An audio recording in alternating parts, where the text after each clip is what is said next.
Type 1 diabetes can show up when you least expect it. For many parents, the early warning signs are easy to miss. For us, it started with little things. All of a sudden, my son was just so thirsty all of the time. We live in Florida and it can be hot and humid all throughout the year. So I thought maybe it's just the weather. But then he started wetting through his diapers overnight, and I figured maybe it because he was drinking more. And then I noticed he wasn't quite putting on as much weight as he should have for his age. My son was diagnosed at 18 months, and I didn't realize how much thinner he was until I compared him to his pictures from a few months prior. If you've noticed changes like this in your child or if something just feels off, keep watching. Today, I'm breaking down 10 early warning signs of type 1 diabetes that every parent should know. One of the first signs we noticed in our son was how much he was drinking. He'd finish a full sippy cup and then ask for more. And then if he saw either me, my husband, or his grandmother drinking something, he'd ask us for something to drink as well. And it wasn't just on hot days or after playtime, it was all the time. I later learned that this happens because when blood sugar is high, the body pulls fluid from the tissues to flush out that excess glucose. This leads to dehydration, and kids naturally compensate by drinking. If your child is constantly thirsty, especially if it seems out of the ordinary, this might be something you might need to look at. Hand in hand with frequent thirst is frequent urination. My son went from normal diapers, like 3, 4, or 5 a day, to upwards 9, 10, or even 12 diapers. And then those 12 diapers a day were soaked through. I even needed to change him a few times overnight when that hadn't been the case for a really long time. At first, I blamed it on the amount of water he was drinking, or maybe I was giving him too much water too late in the night, but it was more than that. The body is trying to eliminate excess sugar through the urine, which leads to more trips to the bathroom, or in our case, those nighttime diaper floods. If you notice your child needing to go to the bathroom more than normal, or if they're having more accidents, it might not be just a potty training setback. One of the most heartbreaking signs to see is unexpected weight loss. My son had always been a solid little guy, but he started just looking so thin. And that really hurt my mama heart. I chalked it up to maybe a growth spurt or just him being more active than normal, because this kid is always climbing on top of something, flipping over something, or what have you. But deep down, I knew something was off. In type 1 diabetes, the body can't use glucose for energy, so it starts breaking down muscle and fat instead. This leads to weight loss, even if your child is eating normally or even more than they normally would. If your child is losing weight unexpectedly, especially paired with increased hunger, it may be worth a second look. My son was asking for snacks constantly.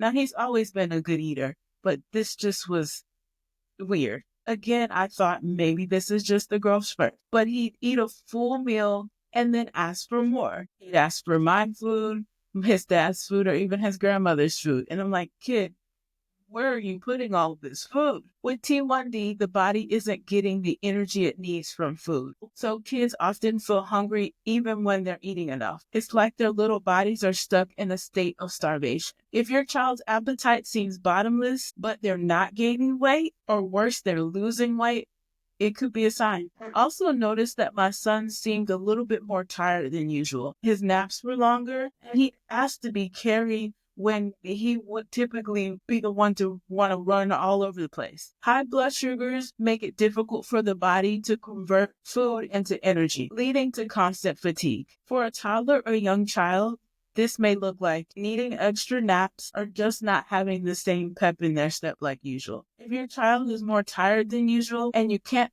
quite put your finger on why, pay attention to other symptoms. Now, I'll be honest, this one was tough for us. My usually happy-go-lucky kid that's always smiling was just so cranky and irritable and just crying all the time. Tantrums came out of nowhere and nothing seemed to help. Blood sugar swings affect moods. Highs and lows can make kids feel very uncomfortable. And in my son's case, he couldn't tell me what was wrong. It's easy to mistake this for typical toddler behavior like the terrible twos or the sort of teenager years, but combined with other signs, it's worth investigating. Now, this sign I actually didn't notice until after he was diagnosed. I have this memory of walking into the ER and just smelling his breath, and I'm like, it smells like strawberries, but he hadn't had any strawberries that day. And fruity smelling breath is a classic sign. When the body starts to break down fat for energy, it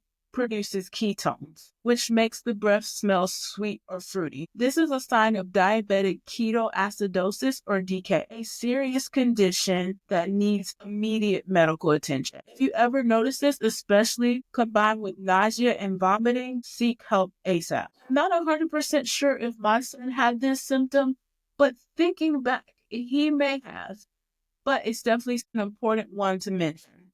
High blood sugar can cause the lens of the eyes to swell, leading to blurry vision. And come to think of it, I remember a few times seeing my son just blinking weirdly like he couldn't see well. And again, you just write that off and you're not even sure what that is, but just putting the whole picture together, I'm like, oh my goodness.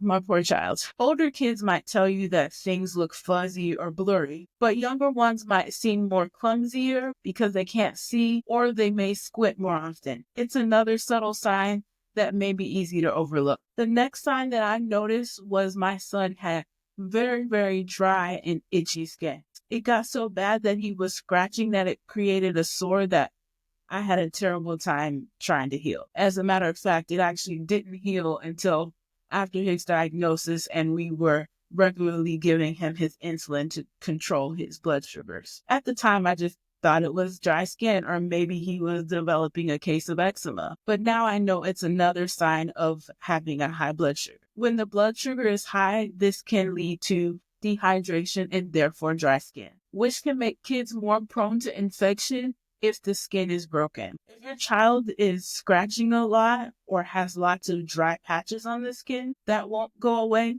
keep an eye on it. And the last sign that I want to share with you is high blood sugar can also affect the body's ability to heal and fight off infections. You might notice cuts and scrapes and bruises taking longer to heal, or more frequent illnesses like urinary tract infections or even yeast infections. For us, it was just more coughs and sniffles that just lingered a little bit longer than they typically would. At the time, I thought it was just, cold and flu season, but now I know it was just another piece of the puzzle. If you've noticed any of these signs in your child, trust your gut and talk to your healthcare provider. It's always better to check and be safe. I wish I had known sooner what to look for. Type 1 diabetes can feel overwhelming, but early diagnosis can make all the difference. You are not alone, and you are doing an amazing job advocating for your child. If you're looking for community and support